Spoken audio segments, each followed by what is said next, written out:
The snow had been melting for 3 days when Adelie Underwood finally allowed herself to walk north. She had known in the way that a person knows a thing they cannot yet bring themselves to name, that the field beyond the tree line held something she was not ready to find.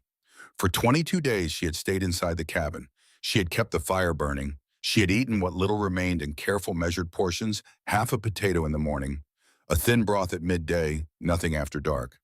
She had told herself she was being practical. She had told herself she was conserving her strength. She had been lying. The truth was simpler and harder than practicality. The truth was that as long as she did not walk north, Cornelius Underwood was still somewhere out in the world. Cold, perhaps. Lost, perhaps. But somewhere. The morning she finally went, the sky was the pale, washed-out blue that comes after a long storm has exhausted itself. The snow crust held her weight for 3 steps at a time before breaking through, and each time it broke, she lurched forward and caught herself. Lurched and caught herself, moving across the white expanse of the field, like a woman learning to walk again after a long illness.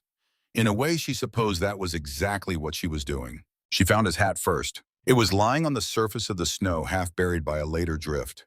The dark wool so familiar that her legs stopped moving before her mind had finished understanding what her eyes were seeing. A brown wool hat with a small tear on the left side where the seam had come loose the previous autumn. She had meant to mend it. She had kept meaning to mend it. She stood and looked at it for a long time. Then she looked up and she saw him. He had fallen 40 yards further on at the base of a low ridge where the wind had piled the snow into a deep white wall. He was facing south. He was facing home. He had made it 3 kilometers from the cabin before the blizzard took him, and in those last hours he had turned himself around and pointed himself towards her, and he had kept walking until he could not walk anymore. Ottilie stood in the snow for a very long time. The wind moved across the field, and nothing else moved at all. She did not cry. She discovered standing there that she had used all her tears in the cabin during the 3 weeks she had spent waiting, and now there was nothing left inside her that was soft enough to weep. What remained was something harder, something that had calcified in the cold the way water freezes into a shape and holds it. She walked to him. She knelt beside him in the snow. She picked up his hat from where she had left it 40 yards back without remembering having gone to get it, and she held it against her chest for a moment. Then she stood up and began the walk home. She was 35 years old. She had no husband, no child, no cattle, no money. She had a cabin and a piece of land, and the knowledge carved into her now as permanently as anything, carved into stone of what it truly meant to run out. 9 months later, she was on her knees in the earth again, but for a different reason entirely. The summer of 1886 arrived the way Montana summers always arrived. Sudden and extravagant, the hills going green almost overnight, the air thick with the smell of grass and wild clover. To anyone riding past the small homestead, 3 kilometers east of the town, the sight of Adelie Underwood in her garden would have appeared unremarkable at first. A woman working her land, nothing unusual about that. Look longer, and the picture became something else. The garden was 3 times larger than any single person could reasonably need.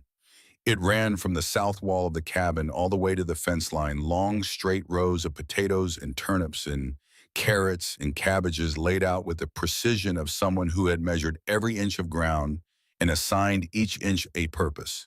Beyond the garden stakes marked the boundary of a second plot she was still clearing, pulling rocks from the soil by hand and carrying them to a pile near the tree line. And beneath the floor of the cabin itself, she was digging. The root cellar had been Cornelius's idea, half-formed and never finished. He had dug down about 18 inches and then turned his attention to other things, the way Cornelius always turned his attention to other things, optimistic that whatever problem existed would resolve itself before it became urgent. Adelie had expanded his beginning into something systematic. She dug straight down into the Montana clay 2.5 meters until the temperature at the bottom of the hole held steady and cool, regardless of what the summer air was doing above. She lined the walls with straw, and then with sawdust, and then with rough cut planks of lumber layers of insulation that would protect whatever she stored there from the freezing temperatures above and keep it from spoiling in the warmth below. The interior stayed between 4 and 13 degrees Celsius year-round. Nothing would freeze, nothing would rot. She was building a vault, but Adelie was not building a vault. She was building a promise to herself made in the field north of the cabin on the morning she found Cornelius facing south. Never again. The argument that ended Cornelius Underwood's life had begun as so many arguments do, the previous May, 11 months before the snow trapped them. They had been sitting at the table after supper, the long Montana evening, still pale outside the window, and Ottilie had said that she wanted to buy more potatoes, more flour, more salt, more of everything.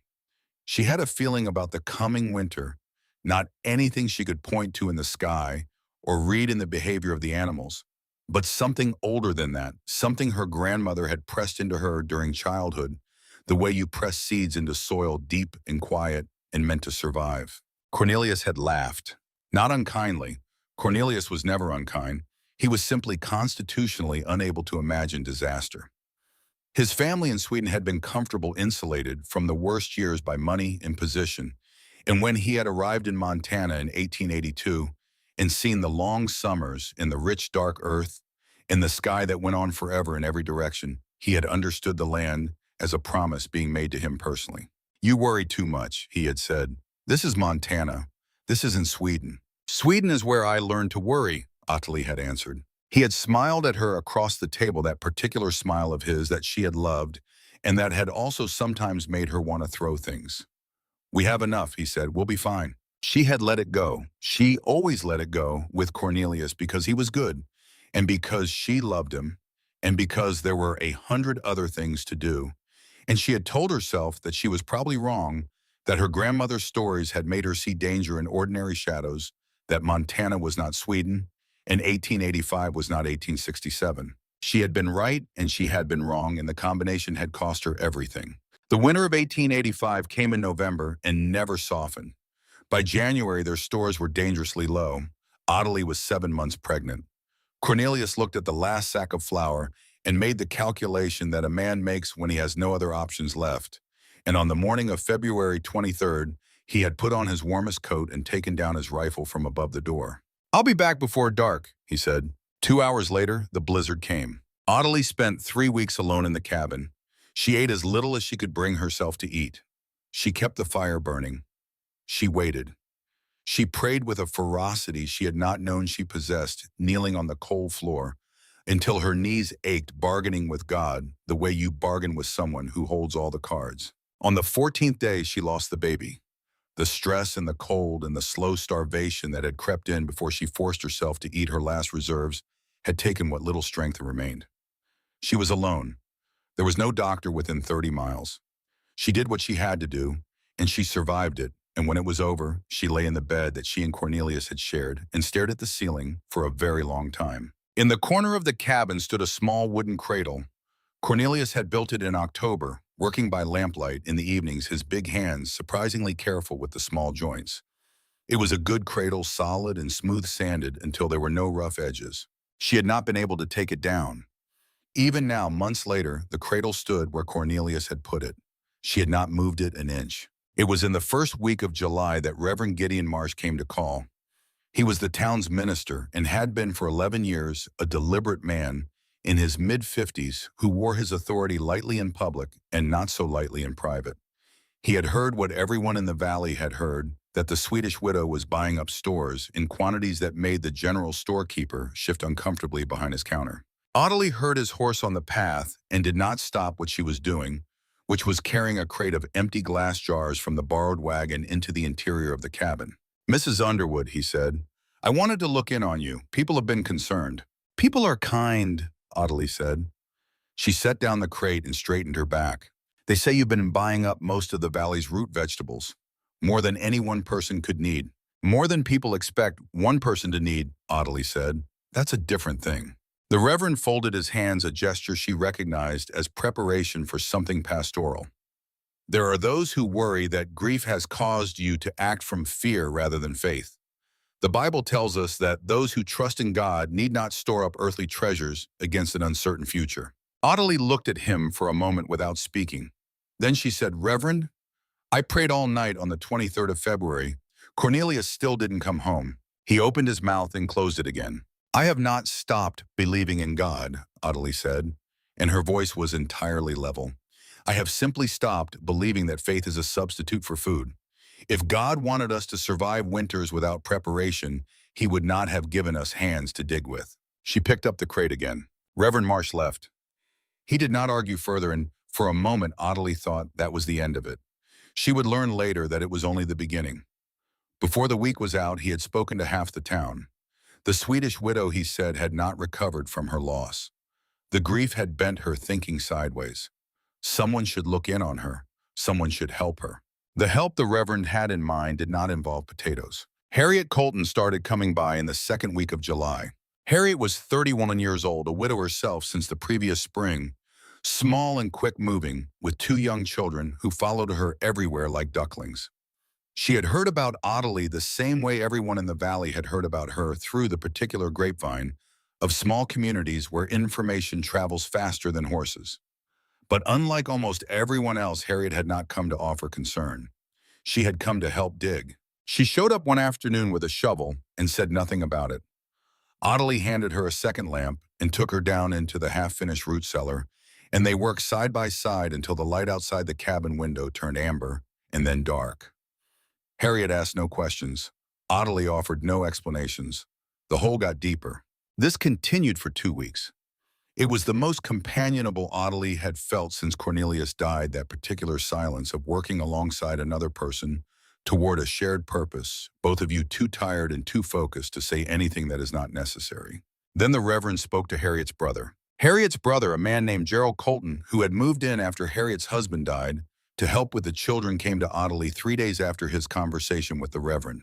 He stood at the edge of the garden, hat in hand, and told Ottilie in a careful voice that he was sorry, but Harriet wouldn't be coming anymore. People were talking.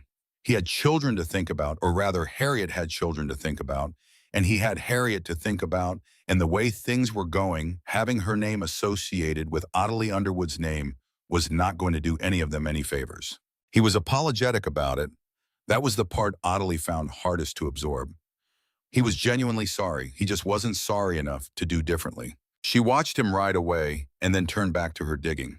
Harriet stopped coming. Ottilie did not call after her or send a message.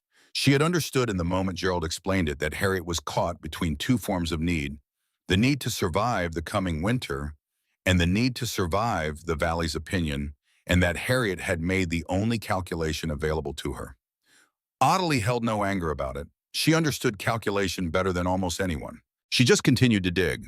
There was a moment about a week after Harriet stopped coming, in the middle of an afternoon so hot, the air shimmered above the garden rows, when Ottilie stood up from her work and looked at the cabin and the garden and the hole in the floor and the impossible amount of work still remaining, and she felt the weight of it all settle onto her shoulders like something physical. The loneliness of it. The sheer stubborn aloneness of being the only person in a 50-mile radius who was doing what she was doing, who believed what she believed, who remembered what she remembered. She stood there for perhaps 30 seconds. Then she knelt back down and went on planting. Grantham Holbrook came to find her at the general store on a Tuesday morning in late July. Ottilie had been expecting something like this.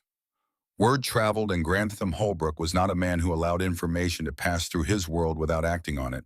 He owned 50,000 head of cattle, a house that people in town still called the Big House, with a particular emphasis that contained equal parts admiration and resentment, and a reputation for solving problems before they had the chance to become problems. He was 45 years old and had the look of a man who had never seriously been told no. He found her examining a bolt of canvas near the back of the store and positioned himself in a way that managed to seem casual while making it impossible for her to leave without stepping around him. "Mrs. Underwood," he said, "I've been meaning to speak with you." "Mr. Holbrook, I've heard some things about your preparations for winter." He smiled at her. It was a warm smile, practiced but not insincere. "A woman of your situation, managing alone, doing what you believe is best. I respect that enormously." Ottilie waited. "The thing is," he continued, "there's been some concern in town about the purchasing, the effect on availability for other families." He spread his hands in a gesture of reasonableness. "I'd like to make you an offer. A fair price for your stores, whatever you've accumulated. I'd take on responsibility for distributing to the community, see that everyone gets their fair share." He paused. "That's the real point of what you've been doing, isn't it? The community." making sure everyone has enough. Ottilie looked at him for a long moment. "That is very generous, Mr. Holbrook," she said. "I thought you'd see it that way. I'm not selling." The warmth in his expression did not disappear exactly. It thinned. "Mrs. Underwood, I want to be clear that I'm trying to help you here. A woman alone with the kind of attention you've been drawing, it might be easier for everyone if—" "I'm not selling," Ottilie said again and picked up the bolt of canvas. Grantham Holbrook was quiet for a moment. When he spoke again, his voice had acquired a new quality, not threatening precisely but adjacent to it, the voice of a man reminding you that he has resources and you do not. "I'll remember this conversation," he said. Ottilie looked at him directly. "So will I," she said. She paid for the canvas and walked out into the July heat, and she did not let herself think about Grantham Holbrook again until she was safely inside her own door. Then she thought about him very carefully. He had 50,000 cattle. He had a wife who wore her certainty like jewelry. He had never, she was almost certain, gone genuinely hungry in his life.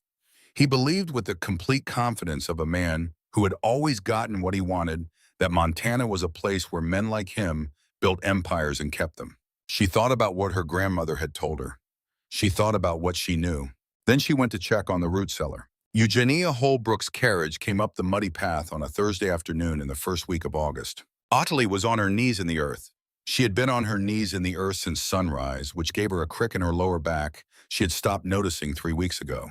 She heard the carriage before she saw it, the particular sound of a well-maintained vehicle with expensive wheels navigating a road that was beneath it. She did not look up. "What on earth are you doing?" The voice came from above her from the carriage.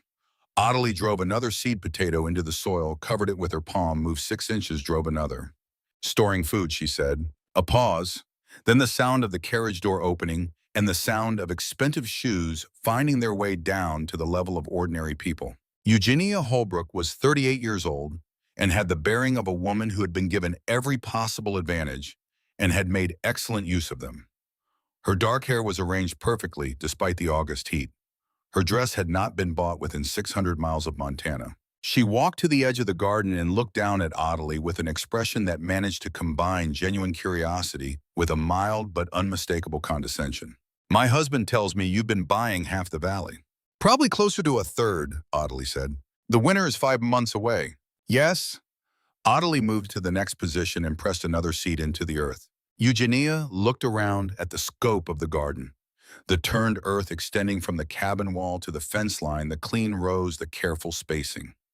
Then she looked at the cabin itself with its small shuttered windows and the smoke-stained chimney and the simple functional plainness of a building meant for survival rather than impression. "People are talking," Eugenia said. "They say the Swedish widow has lost her mind with grief, that she's hoarding like a squirrel because she's afraid of her own shadow." Ottilie stopped working. She rose to her feet slowly because her knees ached and because she was 35 years old and had been kneeling in the earth since sunrise. She straightened her back.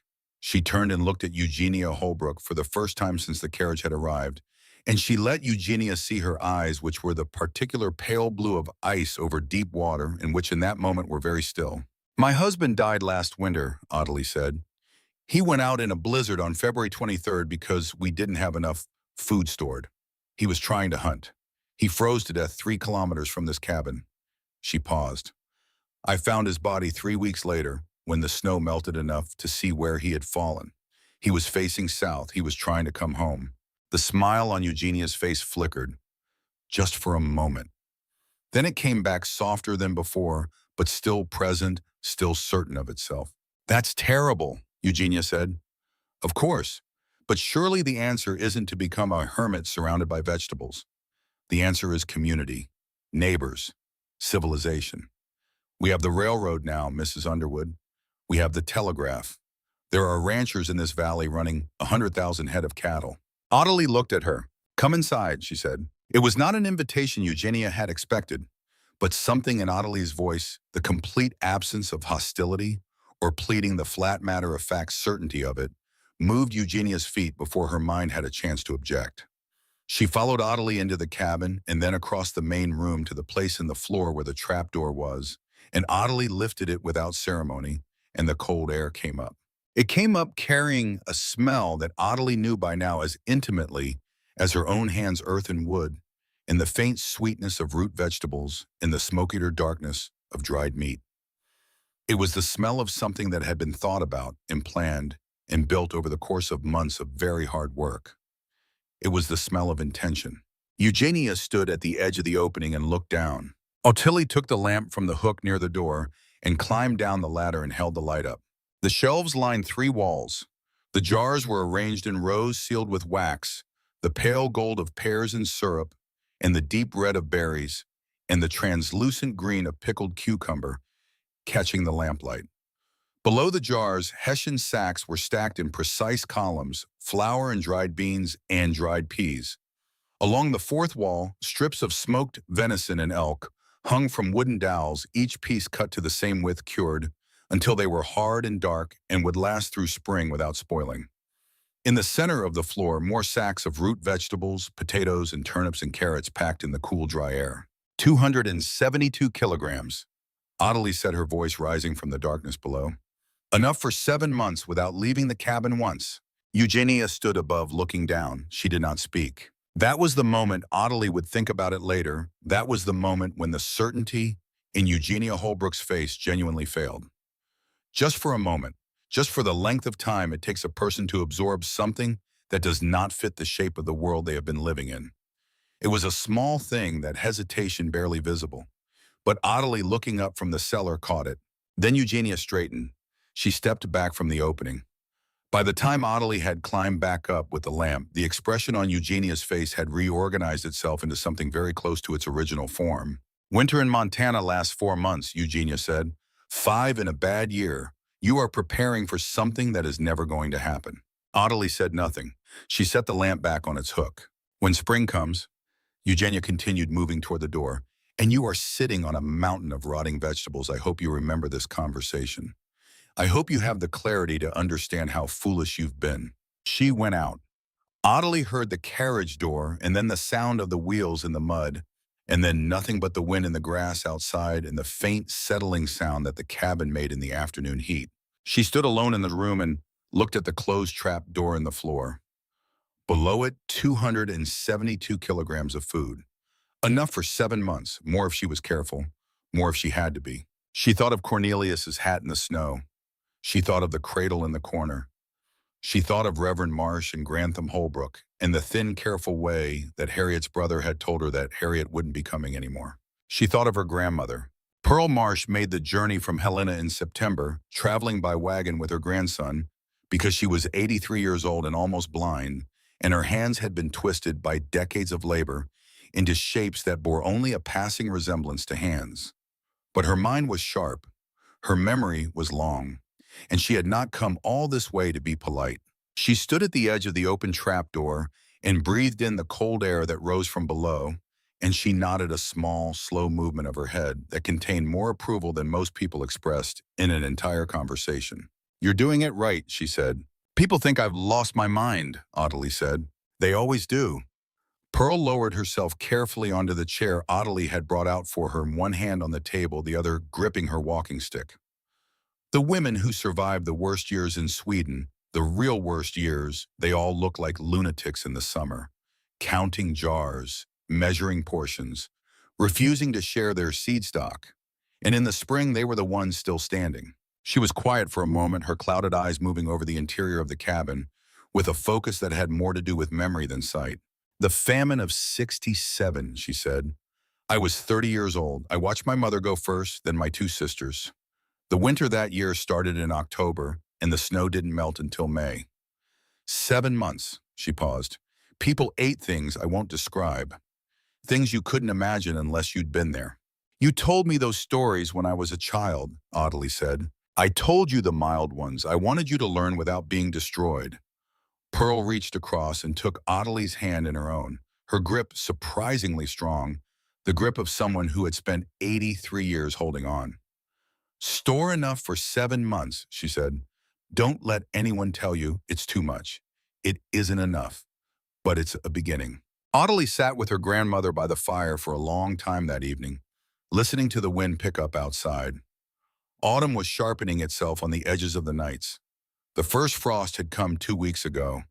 The light was changing the way it changed in Montana when the year started its long turn toward darkness. Just before they retired, Pearl stopped in the doorway to the back room and said without turning around, "The winter that took my family, it didn't come alone." Ottilie looked up from the fire. "It carried something with it," Pearl said, "worse than the cold. It carried people. And people who are hungry don't stay themselves for very long." She paused. "When that happens, don't be surprised. Just be prepared." Ottilie lay in her bed that night and looked at the ceiling above her, the familiar planks of pine that she had memorized during the long nights of the previous winter. Beneath the floor, 272 kilograms. Outside the window, the wind from the north tasting now of something that had not been in it a month ago. The winter was 6 weeks away. Ottilie knew what it was going to carry with it. She knew because she had been the one who went looking in the field and found Cornelius facing south 3 kilometers from home in the snow. She knew because of the cradle in the corner that she could not bring herself to take down. She knew because her grandmother's grip at 83 was still the grip of someone who had survived something most people could not imagine and had never once stopped being afraid that it would come back. She pressed her eyes closed. Outside, the wind moved across the valley, across the brown and golden grass, across the dark shapes of the cattle, still moving in the distant fields, across the rooftops of the town, where people were sleeping without knowing what was coming. 6 weeks. Ottilie Underwood was ready. Ottilie heard the winter before she saw it. She woke at 2 in the morning on November 9th to a silence so complete, it had a texture, the particular absence of sound, that means the world outside has changed its nature while you were sleeping. No wind, no creak of the pines, no distant sound of cattle, just a held breath that pressed against the cabin walls from every direction at once. She lay still for a moment reading the silence. Then she got up and opened the door. The snow was already 8 inches deep and still falling, coming down in the heavy, unhurried way of a storm that had made up its mind. It covered the garden rows she had planted with such precision through the summer, covered the path to the outhouse, covered the woodpile to its second tier. In the darkness, the world had been replaced by another world entirely white and absolute and indifferent to every plan that human beings had made inside it. She stood in the doorway for a long moment. Then she went back inside, added wood to the fire, and wrote in her black notebook by lamplight. November 9th. First snow, heavy, did not melt by morning. She was right about that last part. The snow did not melt. More came the following week, and more the week after that. By December, the valley floor held a meter of snow, and the temperature had dropped to -20°C, and by Christmas, it had fallen to -30, and in the second week of January, it reached -40, and stayed there for 11 days without interruption. The cold was not like ordinary cold. It had a physical weight to it, a pressure that you felt against your face the moment you opened a door, a pain that worked its way through layers of wool and flannel and found the skin beneath and made its intentions known immediately. The pine trees in the hills above the valley began to explode at night, the sap freezing and expanding until the wood could no longer contain it and the trunks split with sounds like rifle shots, sudden and sharp, and echoing across the frozen fields. Ottilie woke to those sounds 3 times in the first week. The first time she grabbed her rifle before she understood what she was hearing. By the third time, she simply lay in the dark and listened to the trees dying on the hillside and thought about what was happening to the cattle in the open fields below. She already knew the answer because Delbert Varney had told her. Delbert Varney ran the small farm 2 miles east of Ottilie's place, a modest operation of 40 acres and a herd of 200 cattle that he had built slowly over 6 years, adding stock only when he could afford to, and storing more food than anyone in the valley thought was necessary. He had survived the previous winter better than most because he had prepared in a way that most had not. And when Ottilie had expanded her own preparations through the summer of 1886, he had watched with the quiet recognition of a man who understood exactly what she was doing and why. He had come to find her in late November, before the roads became impossible, riding through the first heavy snow, to knock at her door at midday. "I wanted you to know something," he said when she had let him in and poured him coffee from the pot on the stove. He was 38 years old, lean in the way of men who work outdoors year-round, with a directness in his manner that Ottilie had noticed the few times they had spoken before. He did not traffic in pleasantries. "Grantham Holbrook, I was near his eastern field yesterday." Ottilie waited. "He's lost 12,000 head already and the winter hasn't found its pace yet. Delbert wrapped both hands around the coffee cup. The man I hired last year to help with my own fencing, he worked the Holbrook range before. He told me something. Said that 2 nights ago, Grantham went out to the field where the cattle were dying and stood there for close to an hour, just standing, looking at one carcass and then moving to the next, not saying anything, not doing anything. Delbert paused. Then he went inside and didn't come out the next day, or the day after. Ottilie understood what Delbert was telling her. She had seen it before, not in men with 50,000 cattle, but in men with much less, the moment when the enormity of a loss outpaces a person's ability to process it, when the mind simply stops, unable to generate a response proportional to what is happening.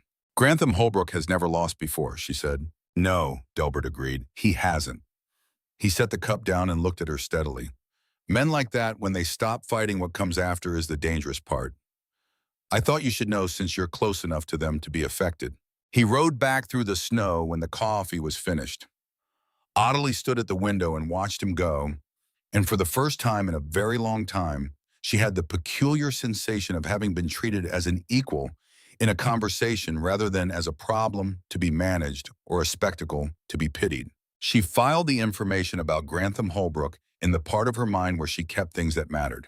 By December, 2 meters of snow sat on the valley floor, and the Holbrook cattle were dying at a rate that no amount of standing in frozen fields could stop. The animals that did not freeze in the open froze in the barns because the barns were not built to manage the temperatures that January delivered. The drifts reached the roof lines. Entire structures vanished under the accumulation. On the worst nights, the cattle simply died where they stood, freezing upright in their stalls, and the ranch hands who found them in the mornings were doing so with diminishing frequency as the weeks wore on because ranch hands too needed to eat. And the Holbrook house was discovering that the assumption of abundance is not the same thing as abundance itself. Ottilie learned these things in the way that isolated people learn things in bad winters, piece by piece, from whoever managed to reach her door. Reverend Marsh had organized the church as a shelter for families who could not keep their own homes warm. And twice a week in the early part of December, he sent a young man on skis to Ottilie's cabin to collect whatever she could spare and carry it back to the 12 families sleeping on the church pews. Ottilie gave him exactly what she had calculated she could give, measured out from the cellar into cloth bags that she marked with the family name and the date and the amount. She kept her black notebook updated every evening without fail. 11 families now depended in whole or in part on what was in her cellar. She ran the numbers every night by lamplight, adjusting for the portions she had given out that day, projecting forward by weeks and then by months. If the winter ended in April, she was fine. If it ran to May, she would be short. If it ran past May, she would have to make decisions she did not want to make. She responded to this uncertainty the way she responded to most uncertainty, by acting on the variables she could control. She began eating less, not dramatically, not in a way that would compromise her ability to work, because if she could not work, she could not distribute, and if she could not distribute, people would die.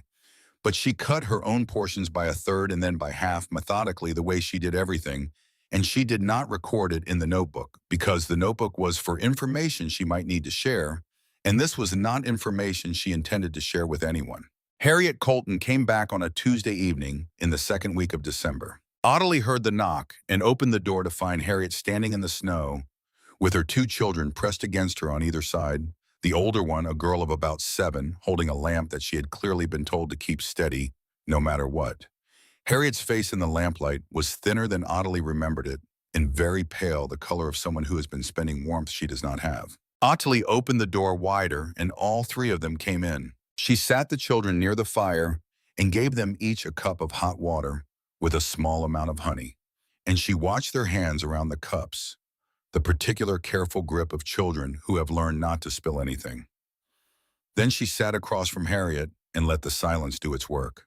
"I need to ask you for help," Harriet said finally. "I know," Ottilie said. "I know I left. I know Gerald told you why. I'm not asking you to forgive that right now." Harriet looked at her hands. "I'm asking because my children are hungry and I don't have anywhere else to go." Ottilie looked at the 2 children by the fire. The girl was still holding the lamp with that careful, deliberate grip. The boy, younger, maybe 5, had fallen asleep already leaning against his sister's arm with the complete trust of small children in the steadiness of the people holding them up. I can give you what I give every family, Audley said. Enough for 1 week. You come back next week and I give you the same again. Harriet looked up. There was relief in her face and also something else, a confusion that she could not quite hide. That's all, just a week at a time. I have 11 families, Audley said. If I give each of them a month at once, I run out before February. If I give each of them a week at a time, I can stretch what I have to the end of winter. She said it plainly with no apology in her voice because there was nothing to apologize for. It was arithmetic. It was survival. It means you have to trust me to still be here next week and the week after. Harriet looked at her for a long moment. I should have trusted you in July, she said. Audley stood and went to the trap door and climbed down. When she came back up, she was carrying a sack of potatoes, a jar of preserved pears, and a portion of smoked venison wrapped in cloth. She put them on the table. Harriet looked at the food and did not speak. Wake the boy, Audley said. The path back is icy past the third fence post. Harriet woke her son and gathered the food and got both children into their coats. At the door, she paused with her hand on the latch. Audley, she said. It was the first time she had used her name. I'm sorry. Come back Tuesday, Audley said. The door closed. Audley stood in the room alone and listened to the sound of them moving away through the snow, the creak of footsteps going quiet as they reached the deeper drifts. Then she went to the table and sat down with her notebook and adjusted the numbers for what she had just given out. She looked at the column of figures for a long time. Then she went to the cellar, climbed down, and put back half of what she had been planning to eat for supper. She climbed back up, closed the trap door, and cooked the other half. It was enough. It would have to be. Delbert Varney began appearing at her door without explanation in the third week of December. The first time he carried 2 of the weekly portions she had packed for families on the far side of the valley, households that could no longer make the journey to her cabin through the waist-deep drifts. He skied in with the bags across his shoulders and delivered them himself and came back to tell her they had arrived safely. He did not ask for anything in return. He did not make conversation about it. He simply told her the delivery was done and asked if there were others. Audley gave him 2 more bags for the following week. He came back. She gave him more. He came back again. She began to understand that Delbert Varney was not doing this because he had nothing else to do. He had his own farm to manage, his own animals to keep alive in the killing cold, his own firewood to split and water to haul. He was doing it because he had calculated, as Audley had calculated, that some things were worth the cost of the doing, regardless of what they cost you personally. She did not thank him. She thought he would find it odd. She simply gave him the bags and told him the addresses and made sure there was coffee hot when he returned. It was, she realized one evening after he had gone, the most functional thing she had experienced with another person since Cornelius died. Not warm exactly, not easy, just functional in the way that 2 people working alongside each other can be functional when they both understand what needs to be done and neither one of them needs to perform anything about it. She thought it was enough for now. She was wrong, but she did not know that yet. Reverend Marsh came to her door at 11 o'clock at night on the 15th of January. Audley was still awake, which was the only reason she heard the knocking, because the sound was weak, barely audible through the wind that had been driving snow against the north wall of the cabin all evening. She had the rifle in her hand before she reached the door, a reflex she had developed in the weeks since the winter turned serious and the desperation of families in the valley had begun to make people less predictable. She opened the door and Reverend Marsh almost fell inward. He caught himself on the door frame and straightened, but it was the straightening of a man drawing on reserves that are nearly gone, a deliberate muscular effort rather than a natural act of balance. He was covered in snow from shoulder to boot, which meant he had been walking for some time in the current conditions. His lips were the color of a bruise. He could not speak immediately. Audley pulled him inside and put him in the chair nearest the fire. She did not say anything. She boiled water and pressed the cup into his hands and watched him come back, by degrees, color returning to his face in slow stages, his breathing evening out, his hands steadying around the cup. He looked at her from across the fire, and she saw something in his face that she had not seen there before in all their dealings. Not humility precisely. Something more complicated than humility, which is easy. What she saw was the expression of a man who has been entirely certain of something for a very long time and has arrived at the moment when certainty is no longer an available option. The church, he said, we've run out. Audley waited. 12 families, 29 people. He swallowed. The last of the flour went on Sunday. The dried beans I had stored, what I thought was adequate, it ran to Thursday. There's nothing left. He looked at his hands around the cup. I walked here from town. 4 miles. The horse couldn't make it. The fire settled and shifted. Audley looked at this man who had stood in her garden in July and quoted scripture at her and told half the town she had lost her mind, and she felt something that was not quite satisfaction and not quite pity, but contained elements of both, and also something beyond either of them. The feeling that comes when a thing you have prepared for arrives exactly as you knew it would, when the calculation you made in the silence and alone is proven right by events that everyone else found impossible to predict. She did not say any of what she was thinking. She stood up and went to the trapdoor. She climbed down into the cellar and stood for a moment in the cool dark, looking at what remained on the shelves. She counted quickly, her hands moving over the sacks and jars in the darkness, and she made a new calculation in her head. Then she began filling a sack. When she climbed back up, Reverend Marsh was still in the chair, still holding the empty cup, still looking into the fire with the expression of a man who has had something taken from him that he did not know he was dependent on. She put the sack on the table, potatoes, dried beans, smoked meat, 2 jars of preserved fruit. "Send the families to me," she said, "one at a time, starting tomorrow morning." The Reverend looked at the food, then he looked at her. "I told everyone in this valley that you had lost your mind," he said. It was not an apology exactly. It was the statement of a man confronting a fact about himself. "You did," Audley said. He stood. He lifted the sack with both hands. He moved toward the door and then he stopped. "How did you know?" he asked. He was not asking about the winter specifically. She understood what he meant. He meant something larger. "How did you know when everyone else did not? How did you hold to it when everyone was laughing? How does a person know what they know when the knowing makes them an object of ridicule?" Audley thought about Pearl Marsh sitting by the fire in September, her twisted hands and her long memory and her grip that could still stop you in place if she chose to use it. She thought about a family in Sweden in 1867. She thought about standing in a field in Montana in February with a brown wool hat in her hands. "I listened to someone who had survived the thing I was afraid of," she said, and I believed her. The Reverend carried the food out into the dark and the cold. In the 4 miles back to town, and Audley stood at the window and watched his lamp disappear and did not move for a long time. Grantham Holbrook's death came by his own hand in March. Audley learned it the way she learned everything that winter, at a remove through the chain of information that moved between the isolated households of the valley in fragments passed from person to person at cabin doors, and through messages carried by the few people still able to move between properties. Delbert told her when he came with the delivery bag, speaking in the same direct way he always spoke, the facts laid out in order, without embellishment. Grantham Holbrook had gone into the empty storage barn on a Thursday morning. He had been alone. He had left a note. 3 words: "I cannot face this." Audley received this information and was quiet for a moment. She thought about the man who had offered to buy her stores in July, who had stood in the general store with his practiced smile and his unbroken record of getting what he wanted from the world, and said, "I will remember this conversation."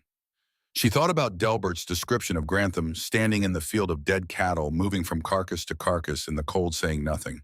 She had recognized it then. The stopping. She had seen it in herself the night she lost the baby, the point at which the mind simply declines to continue processing. The difference was that Audley had climbed back up. "Eugenia," she asked Delbert. "Still at the ranch. The children are with her." He paused. "They have very little left." Audley looked at the notebook on the table, the columns of figures she had been running every night for 4 months. She looked at the numbers and ran the calculation one more time in her head. The winter showed no sign of stopping. It was March. In a normal year, March in Montana was the beginning of the end of cold. This was not a normal year and had not been a normal year from the beginning. She picked up her pen and adjusted the numbers one more time. She had enough, barely. If the winter ended by May, she had enough. If she continued to eat half of what she needed, she had enough. If Delbert kept making the deliveries so that no family had to burn the energy of traveling to her in the cold, she had enough. The margin was thin enough to see through. She put down the pen and looked at the trap door in the floor. And then she did what she had taught herself to do in this winter, which was to take the anxiety about the things she could not control and transform it into action on the things she could. She climbed down into the cellar and began counting the remaining inventory with her hands in the dark, touching each sack and jar, in turn, updating the count she carried in her head. And it was there in the dark, below the floor of the cabin she had built her life around, running her hands over the proof that her preparation had been right, that Ottilie felt for the first time in months something she had almost forgotten was available to her. Not happiness, not yet, but the quiet, careful thing that lives underneath happiness and makes it possible when the time comes. She had been right. She had held on. She had fed people who were hungry. She had turned away no one who knocked on her door, even when her own supper was half a potato and a piece of bread the size of her palm. The winter was not over, but she was going to last until it was. Above the trap door, a knock came at the cabin door, then another. Ottilie climbed up from the cellar, brushed the earth from her hands, and went to open it. She opened the door and there was no one there. Just the wind and the dark and the snow still falling in the way it had been falling for 4 months. Without hurry, without apology, as though it had never been asked to stop and could not imagine why it would. Ottilie stood in the doorway for a moment, looking out at the empty path, and then she understood. The knock had been the wind finding a loose board on the south wall, the same board that had been loose since October, and that she had been meaning to fix and had not fixed, because there were always 12 other things that mattered more. She closed the door and stood alone in the room. The fire was low. She built it back up with 2 pieces of wood from the stack beside the hearth. The stack she replenished every 3 days, regardless of the temperature.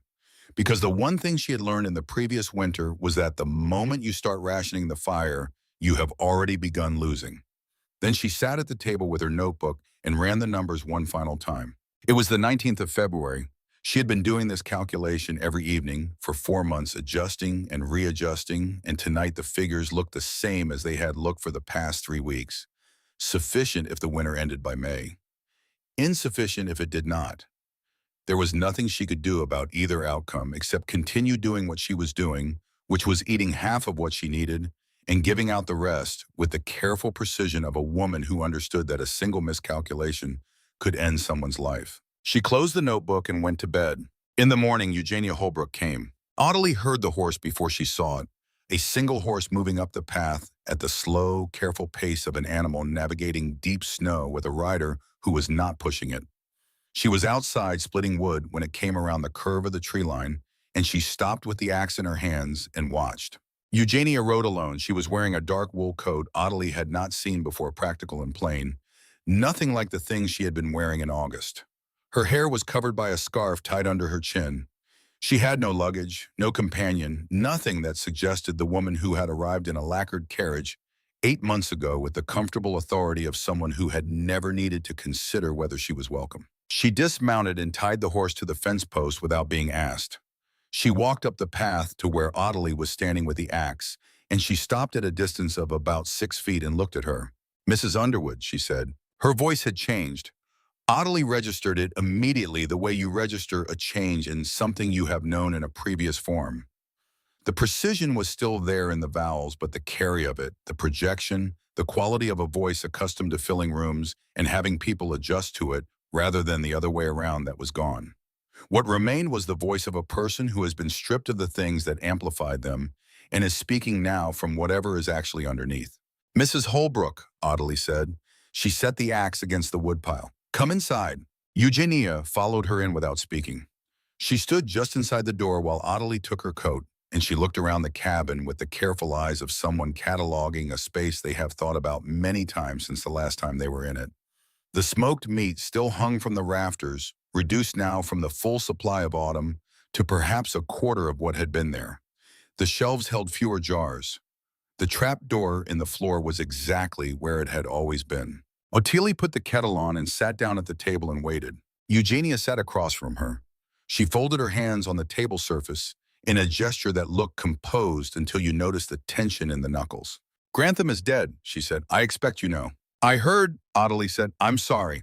Eugenia looked at her hands.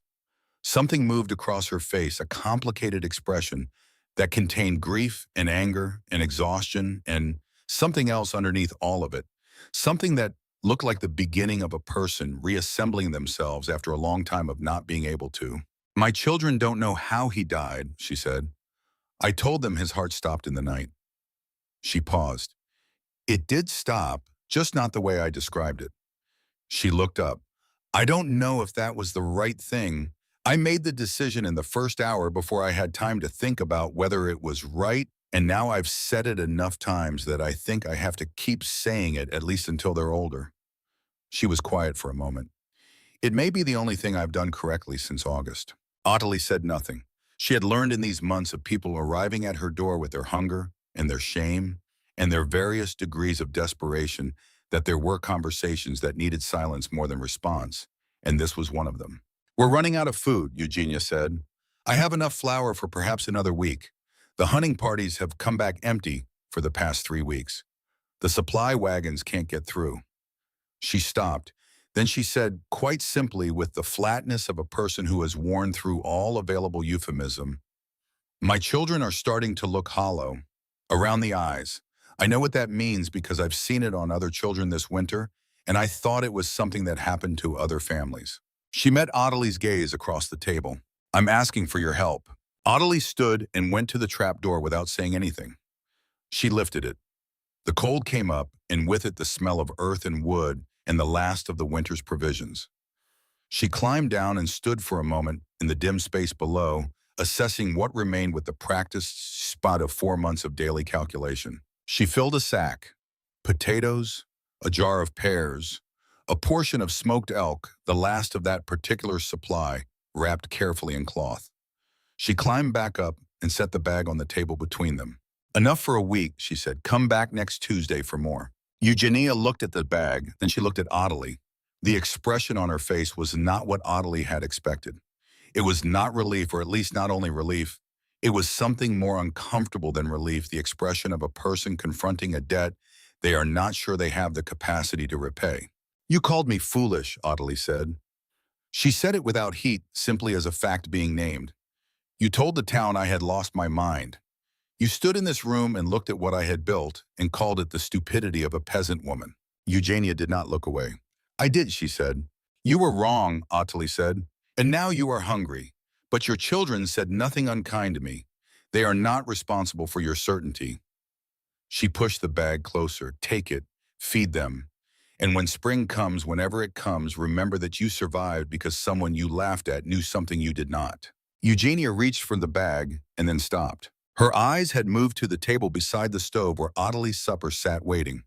Half a potato, a heel of bread the size of a closed fist, a cup of broth so thin it was barely more than colored water. The silence in the room changed quality. That is your meal, Eugenia said. It was not a question. Ottilie did not answer. Eugenia looked at the bag in her hands and then at the plate on the table, and whatever was left of the woman who had arrived in a lacquered carriage with absolute confidence in the architecture of the world she lived in. That woman made a final quiet exit. What remained sat at the table across from Ottilie Underwood and opened the bag and removed a third of its contents and placed them on the table beside the plate. I won't take food from a woman who is going hungry to feed me, Eugenia said. Ottilie looked at the returned food. She looked at Eugenia. Something happened in her chest that was not large or dramatic, but was in its way the most significant thing that had happened between two people in that cabin since Cornelius built it. She pulled the food toward her without arguing. Thank you, she said. It was the first time she had thanked anyone for anything in 4 months. The winter held through March and into April. The calendar changed, but the snow did not acknowledge it. Ottilie continued her distributions, continued her nightly calculations, continued her half portions in silence. Delbert Varney continued to arrive twice a week for the delivery bags, and twice a week he came back to confirm the deliveries were done, and twice a week Ottilie made coffee, and they sat in the quiet of the cabin for 20 minutes before he put on his coat and went back out into the cold. On the third Tuesday of April, she looked up from the notebook when he set down his cup and she said, You've been here every week since December. I have, he said. You have your own farm to run. I do. He looked at her with the steady directness that she had come to recognize as simply the way he looked at things. I was there in February, the bad week when you were bringing the pews out to the door in that wind. I was across the field on my way to the Colton place. He paused. I watched you for a while before I came over. You were moving like you hadn't eaten properly in weeks, but you were still moving. Ottilie waited. I don't know many men who could have done what you did this winter, he said. It was not a compliment offered to soften her. It was an observation delivered the way he delivered all observations, as a thing he had assessed and found to be accurate. And I've known some very capable men. Ottilie looked at him across the table. Are you saying this because you want something from me, Mr. Varney? The corner of his mouth moved. It was not quite a smile, but it was in the vicinity of one. I'm saying it because it's true and because it seems to me that someone ought to have said it to you some time ago. He stood and picked up his coat. I'd like to come back in the spring if that's acceptable, to help with the planting. Ottilie considered him for a moment. I plant at sunrise, she said. I don't wait for people who arrive late. I'm never late, he said, and went out into the cold. She sat at the table after he left and looked at the notebook with its 4 months of columns and the figures and the evidence accumulated in ink across 37 pages of everything she had given out and everything she had kept and every calculation she had made in the dark to keep 11 families alive through the worst winter in Montana's recorded history. Then she looked at the trap door in the floor. She had not been down since she gave Eugenia the food 3 days prior. She had been calculating from memory from the count she carried in her head because she had not been certain. She wanted to see what the shelves would confirm. She went to it now and lifted it and climbed down. The shelves that had been dense with jars and sacks in October now held mostly air and the ghost of what they had contained. 12 kilograms of potatoes remained, along with 3 jars of preserved fruit and a small sack of dried beans pressed into the corner where the straw was thickest. The rings left by jar bases marked every shelf like the water lines of a tide that had gone out and not come back. She ran her hand along one shelf and felt the impression in the wood where a sack had rested for months, the grain compressed into a shallow bowl. She had gone into this winter with a cellar that took all the summer to fill, and she had brought 11 families through 7 months of the worst cold in Montana's history on what remained of it. The numbers had never fully added up on paper, but they had added up in practice, because every time she thought she had given out more than she had, she found that she had calculated more precisely than she knew, or that she had eaten less than she believed, or that Delbert had found a way to stretch a delivery that she had not anticipated. She sat down on the floor of the cellar in the near dark, and she cried. Not the way she had cried in the cabin during the 3 weeks she waited for Cornelius to come home. Those had been the tears of someone still hoping, which made them the most painful kind. These were different. These were the tears of someone who has carried a weight for so long that putting it down even briefly, even for the length of time it takes to sit in a cold, dark room and acknowledge what you have done, is almost more than the body can absorb. She sat there for a while, long enough. Then she got up, picked up the lamp, and climbed back into the light. The snow finally stopped in the second week of May. It did not stop dramatically. It simply diminished, the flurries becoming lighter, the intervals between them longer. Until one morning, Ottilie woke and looked out the window, and the sky above the valley was the clear, pale blue of a day that intends to warm things up, and the snow on the ground had developed the soft, collapsing texture that means it is becoming something else. By afternoon, water was running under the eaves. By the following morning, the first brown earth was visible along the south wall of the cabin where the sun struck longest. 7 months. Ottilie walked out to the garden on the morning the earth appeared and stood looking at it. The valley below was a record of what had happened, the fields marked with the shapes of cattle that had died where they stood and been buried by snow, and were now emerging as the melt progressed, dark masses visible across the grassland in every direction she looked.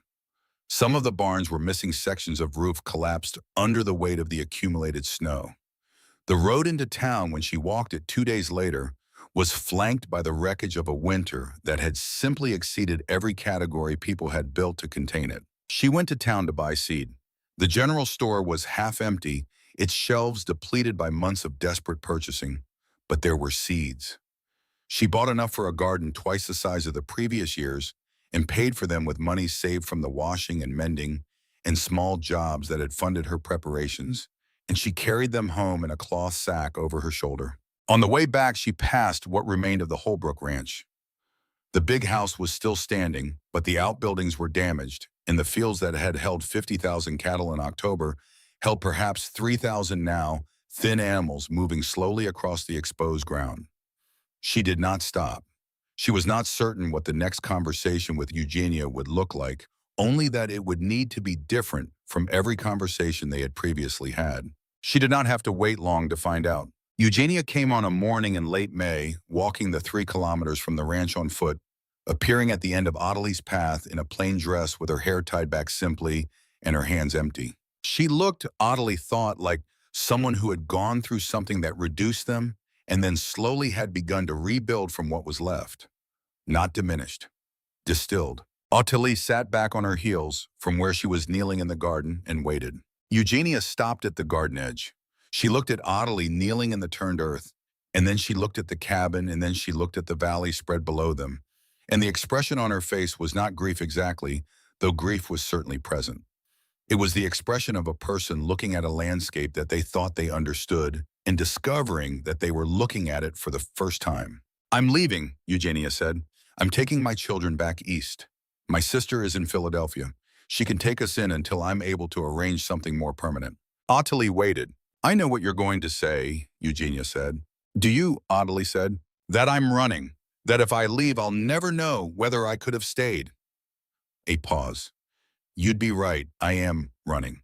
But I have 2 children and no money, and the man I built this life with is gone, and I cannot spend another Montana winter wondering whether this is the year it decides to kill the rest of us." She looked at Audley. "I'm not you. I don't know how to be you." Audley stood up slowly, brushing dirt from her hands.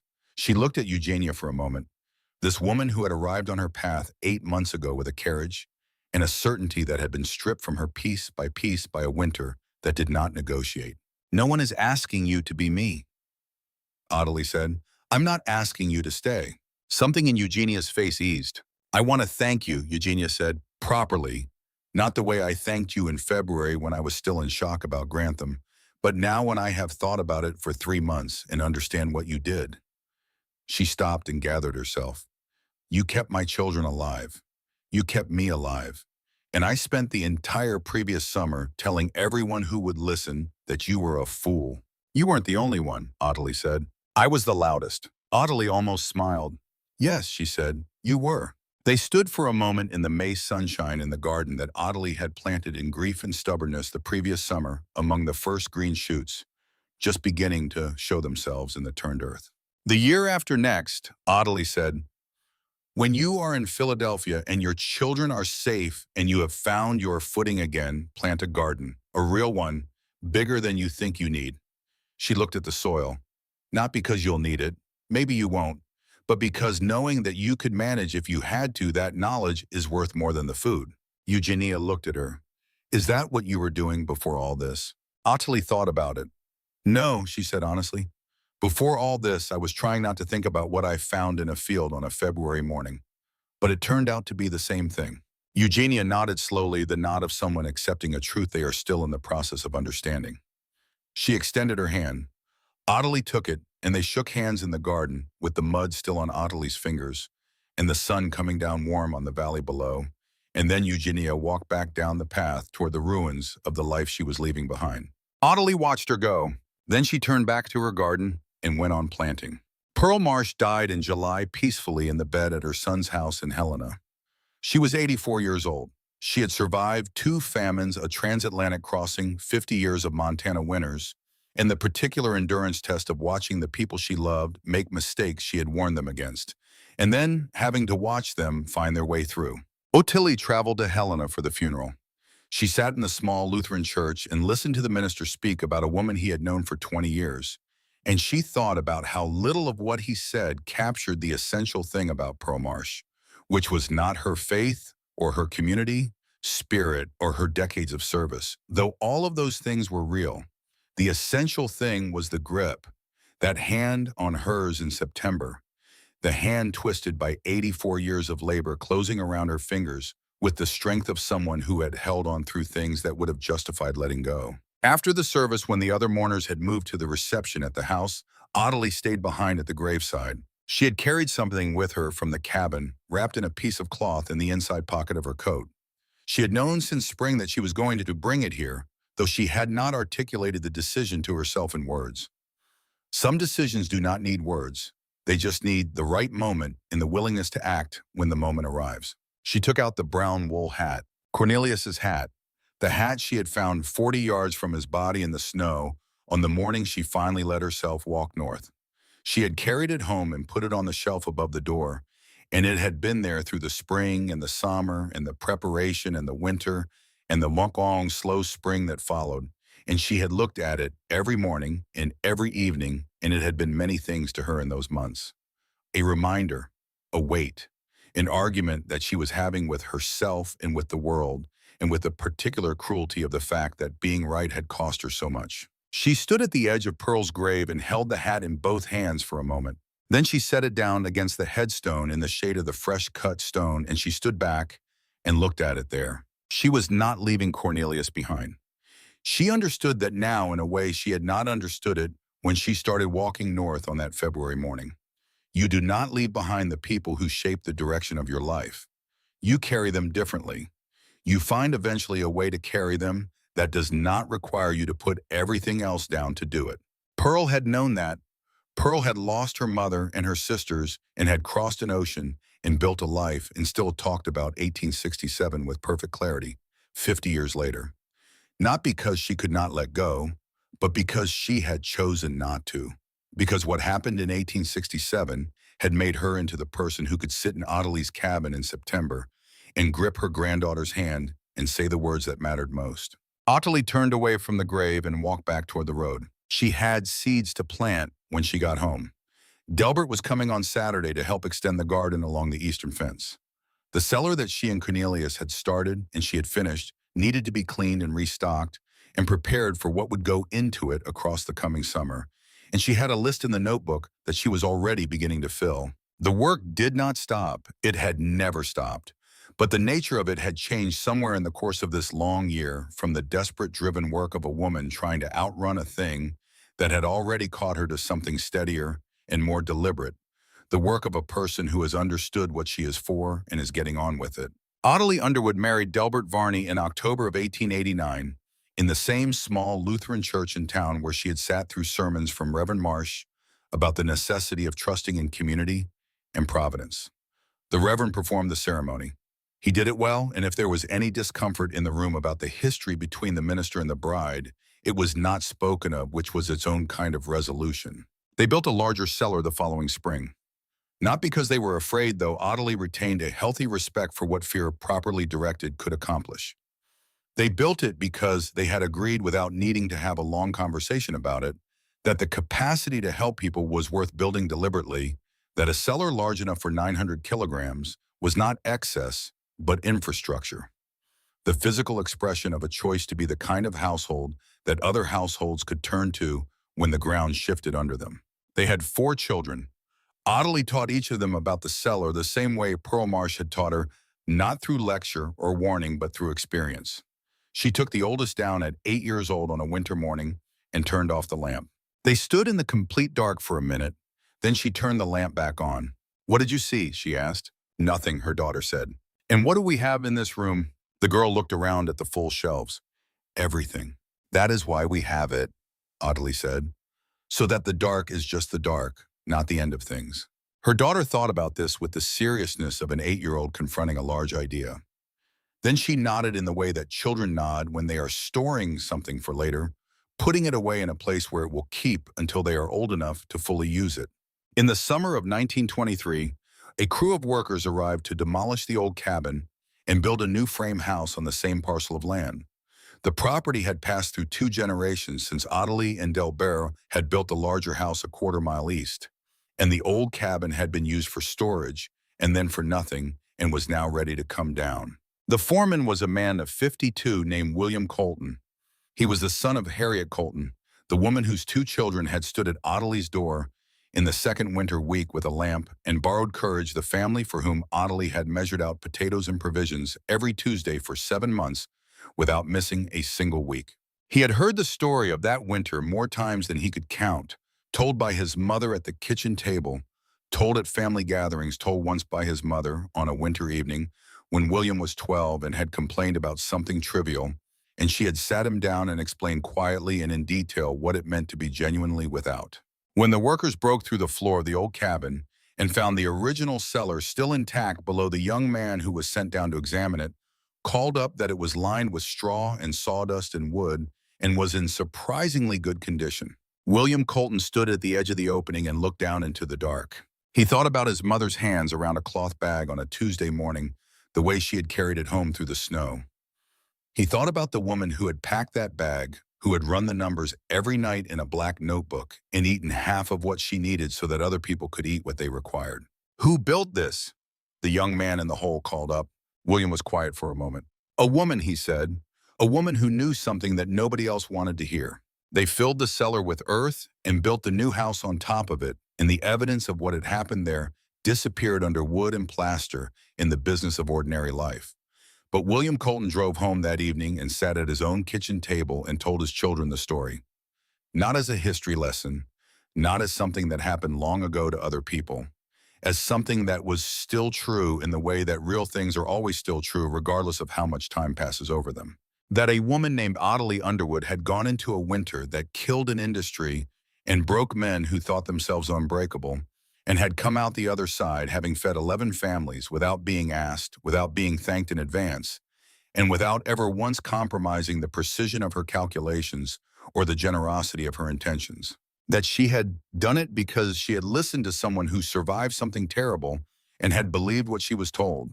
That she had done it because one February morning she had found a brown wool hat in the snow and understood in a way that could not be unfound what it cost to be unprepared.